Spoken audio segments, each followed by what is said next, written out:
আজকের আলোচনা ড্যানিয়েল ওয়াল্টারের লেখা শৃঙ্খলায় সফলতার চাবিকাঠি বইটা নিয়ে। এই বইয়ের মূল নির্যাস থেকে আমরা একটু বোঝার চেষ্টা করব কেন লেখক বলছেন যে মেধা বা ভাগ্য না, বরং শৃঙ্খলা, ডিসিপ্লিনই সাফল্যের আসল নির্ধারক। ঠিক।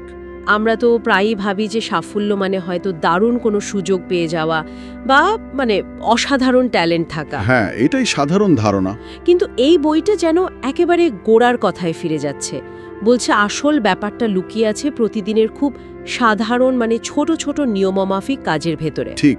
লেখক কিন্তু সাফল্যকে কোনো রহস্যময় ব্যাপার হিসেবে দেখছেন না একদমই। না, সেটাই। উনি বলছেন এটা আসলে একটা প্রক্রিয়া, দিনের পর দিন ধরে করা ছোট ছোট কিন্তু সঠিক কাজের একটা যোগফল, কোনো ম্যাজিক নয়। বুঝলেন, খুবই বাস্তবসম্মত একটা ব্যাপার। একদম। বইটার তো একেবারে মূল যুক্তিটাই এটা, তাই না? যে প্রতিভা হয়তো শুরুতে একটু এগিয়ে দেয়, ভাগ্য হেল্প করতে পারে। হ্যাঁ, কিছুটা হয়তো করে। কিন্তু লম্বা রেসে টিকতে গেলে ওই নিয়মিত ছোট ছোট শৃঙ্খলাবদ্ধ কাজের কোনো বিকল্প নেই। যেমন ধরুন না, কেউ যদি প্রতিদিন নিয়ম করে মাত্র আধ ঘন্টা, ধরা যাক, ইংরেজি শেখে। আচ্ছা।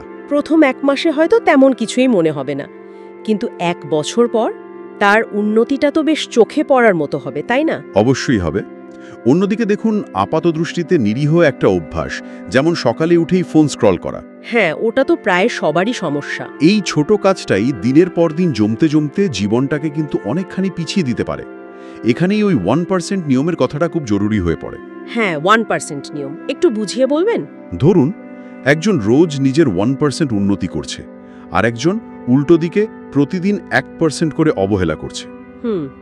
একদিনে এই 1% পার্থক্য তো কিছুই না, প্রায় বোঝাই যায় না। কিন্তু লেখক বলছেন এই প্রভাবটা চক্রবৃদ্ধি হারে বাড়ে, কম্পাউন্ডিং এফেক্ট। ও আচ্ছা। 1 বছর পর এই দুজনের মধ্যে তফাৎটা আকাশ পাতাল হয়ে দাঁড়াতে পারে। এখানেই তো শৃঙ্খলার আসল পাওয়ার, এই ধারাবাহিকতার শক্তি। তার সফল লোকেরা খুব অসাধারণ কিছু প্রতিদিন করেন না? না, তারা সাধারণ কাজগুলোই করেন, কিন্তু অসাধারণ কনসিস্টেন্সি বা ধারাবাহিকতার সাথে করেন। এমনকি যখন তাদের ইচ্ছে করছে না তখনও। কিন্তু এই ধারাবাহিকতা বজায় রাখাটাই তো চ্যালেঞ্জ। চারিদিকে এত ডিস্ট্র্যাকশন, এত প্রলোভন। ঠিক। যেমন ধরুন, পড়তে বসলাম বা কোনো জরুরি কাজ করছি, আর ফোনের একটা নোটিফিকেশন এলো, ব্যাস। হ্যাঁ, মনোযোগটা চলে যায়। লেখক এটার উপর খুব জোর দিয়েছেন, পরিবেশ নিয়ন্ত্রণ। পরিবেশ নিয়ন্ত্রণ আশেপাশের জিনিসপত্র? হ্যাঁ, যদি নিজের কাজের পরিবেশটা এমনভাবে গুছিয়ে নেওয়া যায় যাতে ওই প্রলোভনগুলো শুরুতেই বাদ পড়ে যায়, তাহলে ডিসিপ্লিন বা শৃঙ্খলা বজায় রাখাটা অনেক সহজ হয়ে যায়। যেমন ফোনটা অন্য ঘরে রেখে দেওয়া বা পড়ার টেবিলে অন্য কিছু না রাখা। একদম। কিন্তু এটা শুধু জিনিস সরানো নয়, এর পেছনে একটা মনস্তত্ত্বও আছে। লেখক বলছেন এর আসল উদ্দেশ্য হলো আমাদের ইচ্ছাশক্তি বা উইল পাওয়ার বাঁচানো। ও, উইল পাওয়ার, ইন্টারেস্টিং। দেখুন, আমাদের ইচ্ছাশক্তি তো সীমিত, তাই না? প্রতিবার যখন আমরা কোনো প্রলোভনকে অ্যাভয়েড করি, তখন কিছুটা শক্তি খরচ হয়।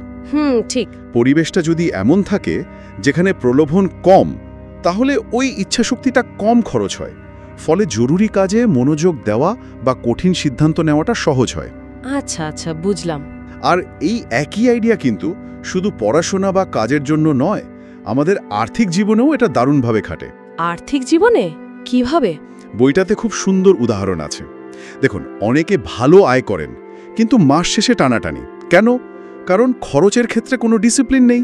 হ্যাঁ, এটা তো প্রায়ই দেখি। অন্যদিকে খুব সাধারণ আয়ের মানুষও যদি নিয়মিত অল্প অল্প করে জমানোর আর ইনভেস্ট করার শৃঙ্খলাটা ধরে রাখতে পারেন, তাহলে লম্বা সময়ে তারা কিন্তু একটা বেশ ভালো আর্থিক অবস্থায় পৌঁছাতে পারেন। সে কম্পাউন্ডিং এফেক্ট আবার কাজ করছে। একদম।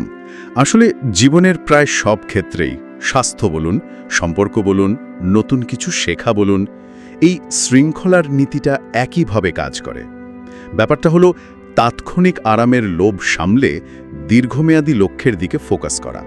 তাহলে সব মিলিয়ে যদি বলি, মূল কথাটা দাঁড়াচ্ছে যে শৃঙ্খলা শুধু নিয়ম মানা নয়, না, বরং এটা নিজের মন, নিজের আবেগের ওপর একটা নিয়ন্ত্রণ আনা। এর মাধ্যমে আমরা টেম্পটেশন বা প্রলোভন এড়াতে শিখি, আর ছোট ছোট স্টেপ নিতে নিতেই বড় স্বপ্নগুলো পূরণ করতে পারি। হ্যাঁ, লেখক বলছেন আসল স্বাধীনতা কিন্তু বাইরের পরিস্থিতিতে নেই, আছে এই সেলফ কন্ট্রোলের মধ্যে। যারা নিজেদের নিয়ন্ত্রণ করতে পারে তারাই আসলে স্বাধীন। আচ্ছা, বইটাতে কি এমন কোনো গাইডলাইন আছে যে যারা ঠিক শৃঙ্খলাবদ্ধ হতে পারছেন না তারা কিভাবে শুরু করতে পারেন, মানে কোথা থেকে? হ্যাঁ, অবশ্যই। লেখক খুব জোর দেন ছোট থেকে শুরু করার ওপর। মানে বিশাল কোনো টার্গেট নয়, প্রতিদিন শুধু একটা বা দুটো ছোট ম্যানেজেবল অভ্যাস তৈরি করা। যেমন ধরুন, সকালে উঠেই এক গ্লাস জল খাওয়া, অথবা রাতে শোবার আগে মাত্র 5 মিনিট বই পড়া। খুব ছোট ছোট টার্গেট। এই ছোট ছোট জয়গুলো, মানে সাকসেসগুলো, আত্মবিশ্বাস বাড়ায় আর ধীরে ধীরে বড় পরিবর্তনের জন্য তৈরি করে। আসল কথা হলো শুরু করা, পারফেক্ট হওয়ার জন্য ওয়েট না করা। ঠিক। এই পুরো আলোচনাটা শেষে কিন্তু আমাদের একটা খুব জরুরি প্রশ্নের সামনে দাঁড় করিয়ে দেয়, তাই না? কি রকম? যে আমরা এখন প্রতিদিন যে ছোট ছোট কাজগুলো পড়ছি, যে অভ্যেসগুলো আমাদের মধ্যে আছে, সেগুলো কি সত্যিই আমাদের 5 বছর বা 10 বছর পরে সেই কাঙ্ক্ষিত জীবনের দিকে নিয়ে যাচ্ছে? ভাবার মতো প্রশ্ন। নাকি আমরা শুধু আজকের দিনের ওই ইনস্ট্যান্ট গ্র্যাটিফিকেশন, মানে তাৎক্ষণিক আরাম বা আনন্দের পেছনেই ছুটছি, যার ফলটা হয়তো জমা হচ্ছে ভবিষ্যতের কোনো বোঝা হিসেবে? একদম। বইটা যেন বারবার এটাই মনে করিয়ে দেয় যে প্রত্যেকটা দিন, প্রত্যেকটা মুহূর্ত আসলে একটা সুযোগ, হয় ভবিষ্যৎটাকে একটু একটু করে গড়ার, না হয় অজান্তেই নষ্ট করার। ঠিক।